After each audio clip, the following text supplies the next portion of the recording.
We're here today at Farm Progress in Decatur, Illinois, and we've been promoting a lot of our new features for commercial hay products to the audience. The one I want to really point out, especially for Western Canada and their market, is the new RearSteer option for the WR9800 series windrowers by Hesston. With this new RearSteer, it was actually designed based on the Western Canadian canola and overall grain swathing markets, because there was a need to be able to tow a draper head behind the windrower and also have that need for faster speeds to transport from one field to the next, especially with the large fields, large amount of area that's covered up there. And all that was then driven by our customer feedback to create the new RearSteer.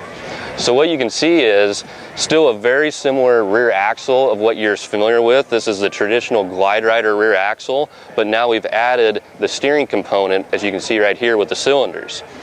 Now, what I want to point out though, this is not a steering assist. It does not keep the rear axle just stabilized. It truly is doing the rear steering.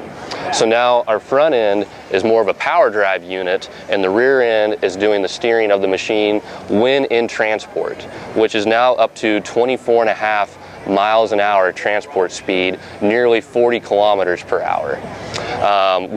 You can also then get the attachment so you can hook on very quick and easily with a draper head and then tow that draper head up to 20 miles an hour, or roughly about 32 kilometers per hour.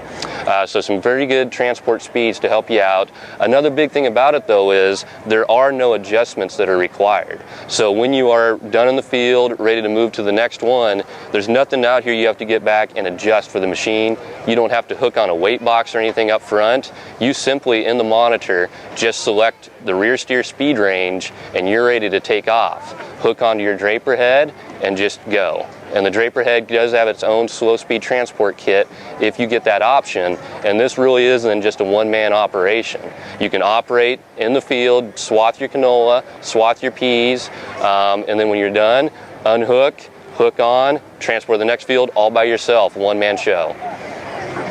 And also you can see this windrower does have a little bit of a special wrap and paint job to it. You can see the American flag, since we are here in Illinois, celebrating that. That is helping us celebrate the 60th anniversary of the first ever self-propelled swather built, which was done by Hesston in Hesston, Kansas, USA.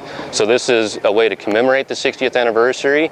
And we do also, for anyone in the Canadian audience out there, we offer this with a Canadian flag wrap option as well, which you as a customer, if you want that option, we can deliver it to you for your machine. That can also be purchased as an early bird pre-sale right now as well through the end of this year, 2015.